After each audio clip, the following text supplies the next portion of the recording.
नमस्कार, आप देख रहे हैं पंजाब केसरी टीवी और आज हम खास बात करेंगे चिकनगुनिया पर। चिकनगुनिया की अगर हम बात करें तो पूरे देश में 19 लाख लोगों को ये चिकनगुनिया होता है और इसके बाद हमारे शरीर पर इसका क्या क्या असर पड़ता है और कैसे इससे रिकवर किया जा सकता है, इसको लेकर रिसर्च की है ऋषभ ने।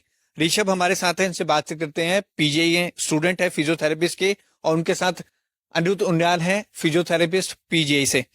ऋषभ, पहले तो अपनी रिसर्च बताएं, ये टॉपिक आपने चिकनगुनिया ही क्यों चुना?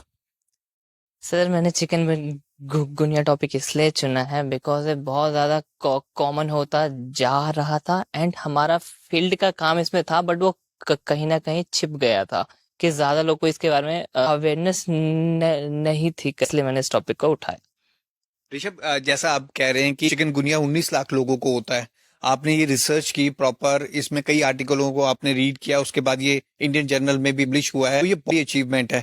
चिकनगुनिया के बाद हमारे शरीर पर जो असर पड़ता है सबसे बड़ा वीकनेस का, तो उस वीकनेस को कैसे रिकवर किया जा सकता है? सर, वीकनेस मैं इस आर्टिकल में मैंने जैसे इलेक्ट्रोथेरेपी में अल्ट्रासाउंड थेरेपी एंड आईएफटी इस्तेमाल करके पेन को और जॉइंट के स्ट्रेंथनिंग के लिए एक्सरसाइज 3 वीक में भी हुए एंड 4 वीक में भी एंड 12 वीक में भी रिकवर हुए, बट जो 12 वीक में रिकवर हुए वो उनमें सिम्टम्स खत्म हो चुके थे, बट जो कम जल्दी रिकवर हुए उनमें थोड़े सिम्टम्स रह गए थे करके। डॉक्टर अनिरुद्ध उनियाल भी हमारे साथ फिजियोथेरेपिस्ट हैं पीजीआई में।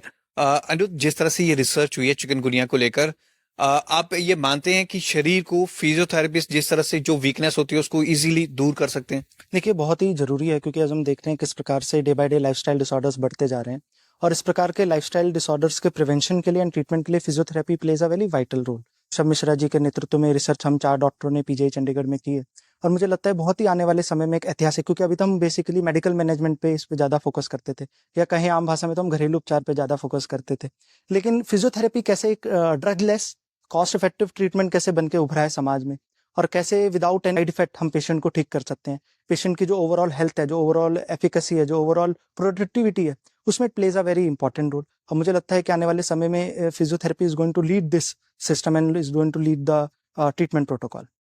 अगर किसी मरीज को चिकनगुनिया हो गया है, वो अपना मेडिकल ट्रीटमेंट ले रही है, फिजियोथेरेपी ट्रीटमेंट कैसे लेना चाहिए, कैसे इसकी शुरुआत करनी चाहिए? देखिए, basically you should consult a certified physiotherapist, जो कि गवर्नमेंट की गाइडलाइंस भी है कि जो जिन्होंने बैचलर डिग्री कर रखी है, they are the certified physiotherapist. And basically aedes aegypti mosquito की वजह से होता है, तो first I will go for the prevention part कि prevention is very important. Prevention क्या है कि गंदा पानी नहीं घर में इकट्ठा होना चाहिए, हमें फुल स्लीव्स के कपड़े पहनने चाहिए या जो एंटी मॉस्किटो रेपेलेंट होते हैं उन्हें उन्हें घर में स्प्रेड करना चाहिए और आसपास, जैसे माननीय प्रधानमंत्री जी कहते हैं कि हमें स्वच्छ भारत बनाना है, तो स्वच्छ भारत की तरफ जब हम आगे बढ़ रहे हैं तो ये डेंगू हो गया, चिकनगुनिया हो गया, जेका वायरस हो गया, इन सारी बीमारियों से हम बच सकते हैं। फिजियोथेरेपी पार्ट तो basically we have to focus on strengthening exercises, जैसे कि ऋषभ जी ने बताया, जब हमने 2 हफ्ते में देखा तो 2 हफ्ते में क्या होता है, जब हम इलेक्ट्रोथेरेपी देते हैं तो कहीं ना कहीं पेशेंट का दर्द कम होना शुरू हो जाता है।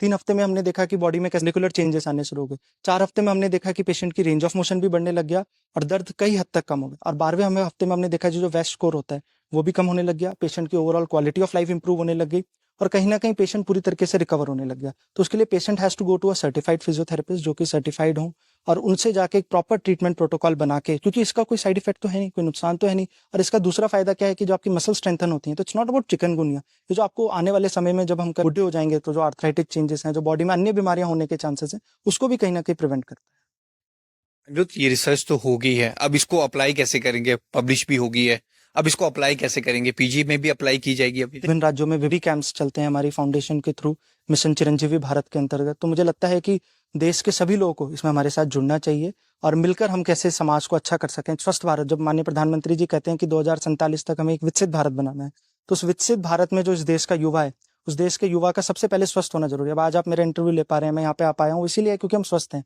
स्वस्थ भारत से ही हम समृद्ध भारत बना सकते हैं और उसके लिए मुझे लगता है हम सबको एक साथ संगठित होकर कार्य करना पड़ेगा। तो ये रिसर्च की है ऋषभ ने, इसके बारे में बताया और ये पब्लिश भी हो चुकी है, अब इसको अप्लाई भी किया जा रहा है। सबसे बड़ी बात, जितने कैंप्स अब लगेंगे उसमें भी ये अप्लाई करेंगे और पीजीआई में खासतौर पर अप्लाई किया जाएगा। लेकिन चिकनगुनिया काफी तादाद में मरीजों को होता है, लोगों को होता है, 19 लाख लोगों को होता है। ऐसे में ये इनकी रिसर्च काफी हेल्पफुल होगी। कैमरामैन विशाल के साथ भगवत सिंह, पंजाब केसरी टीवी, चंडीगढ़।